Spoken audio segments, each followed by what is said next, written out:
gran comunicador, i que sobretot ens descobrirà un membre de la colla de l'Abadet que té un fort vincle amb Alcover. I al llarg de la seva vida va guardar la correspondència que la seva família i ella mateixa havien mantingut amb Puig i Ferrater. En aquesta xerrada el que pretenc avui és desvetllar el contingut d'aquesta correspondència. Crec que ella estaria molt contenta de saber que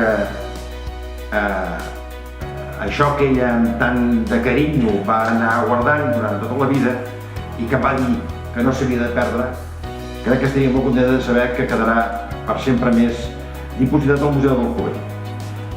Amb aquesta devoció, amb la seva devoció, la Irene Vallverdú va aconseguir posar una petita aportació en el trencaclosques de la vida d'un bon dramaturg, d'un excepcional novel·lista i d'una persona dotada d'un gran apassionament que, malgrat totes les llegendes negres que han pogut existir, sempre es va sentir al costat de la seva terra i de la seva gent, Joan Puig i Ferrater.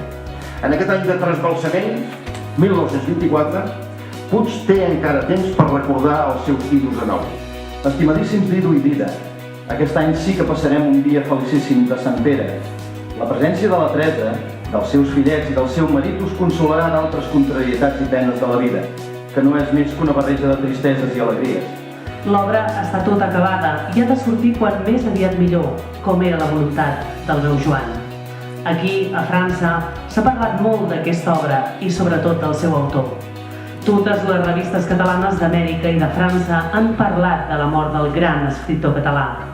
Solament a Catalunya, la seva terra, s'ha ignorat la seva mort i la seva obra.